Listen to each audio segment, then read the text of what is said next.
Assalaamu calaykum dhalinyarta. Sheekadeena maanta waxay ku saabsanaan doontaa tuulo aad u qurux badnayd oo ay ku noolaayeen dad aad u tiro yari.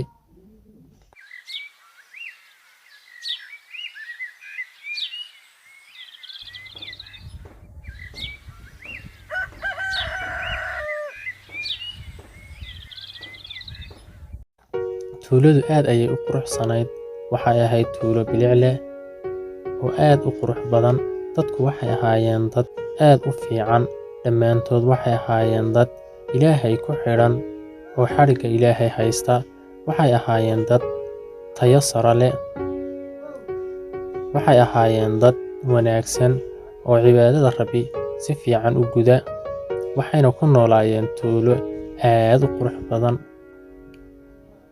Waxay ahaayeen dad ku nool nolol aad u qurux badan. Hogaamiyaha oo ahaa duqa tuulada magaciisa waxaa la odhan jiray Xasan. Waxa uu dhalay 2 wiil iyo gabadh. Haddaba waqti dheer markii lagu jiray nimcadii ee ay ku noolaayeen badhaadho, dhalinyaro badan oo tuulada ku noolayd ayaa xajin weyday nimcadii iyo badhaadhihii. Nimcada lama hayee. Waxaa dhalinyaradii bilaabeen inay say jecel yihiin yeelaan. Waxayna ku kibreen nimcadii uu Eebbe siiyey. Waxay sameeyeen wax wal oo xun. Waxayna maqli waayeen oday Xasan oo ahaa duqa tuulada. Dhalinyarada waxaa ka mid ahaa wiilkiisa. Waxay caasiyeen dhalinyaradii kana tageen waajibaadkii Rabbi kibir awgeed. Muddo waxaa tuuladii ku noolaato barwaaqo, nolol qurux badan oo wanaagsan. Waxa waqtigu uu samaadaba waxaa la galay waqti adag oo abaar iyo biyo la'aan ah. Waxa la waayey biyo iyo baadba. Waxaa sii adkaaday waqtigii waxaana madhay kala badh xoolihii tuulada. Waxaa dhibaato badani la soo wajahantay dhammaan dadkii ku noolaa tuuladaasi. Duqii tuulada oo ahaa waxgaradkii tuulada ama caqligii tuulada ayaa waxa uu u fikiray si qoto dheer. Waxaanu isweydiiyey dhibta xagga ay ka timid. Waxa uu ogaaday in abaarta iyo dhibta ay tahay mid ay iyagu isu geysteen ayna ahayn mid uu Rabbi la jeclaaday.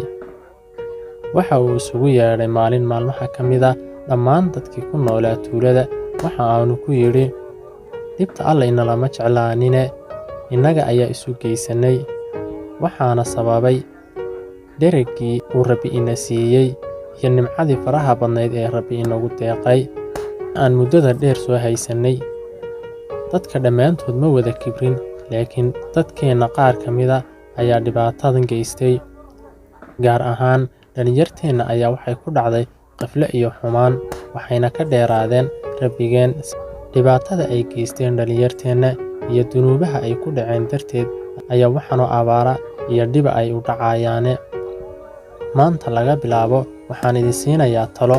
Talada haddaan qaadanno waan badbaadaynaa adduun iyo aakhiro. Haddiise aynu ka tagno waynu halaagsamanaa adduun iyo aakhiraba. Haddaba Allah waa qafuuru raxiime, waana inoo dembi dhaafayaa wax waloon samayno. Laakiin haddaynan xagga Rabbi u noqon waan baabi'i doonnaa. Aakhirana cadaab baa inoo dambaysa. Maanta laga bilaaba waa inaan dembi dhaaf aad u badan la nimaadnaa.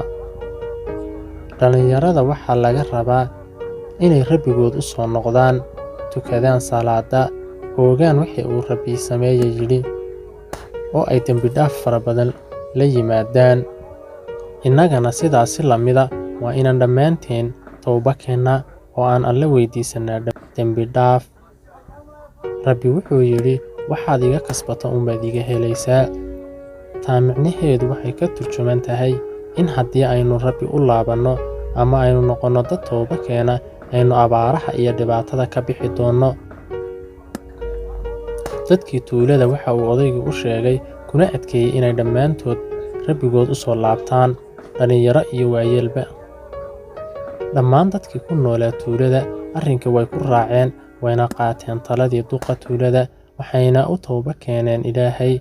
xumaantiina way joojiyeen. alle naxariis badane weeye, waxa uu aqbalay ducadoodii, waxayna dib ugu soo laabteen noloshii quruxda badnayd oo hadda waxay ku nool yihiin nolol barwaaqo ah.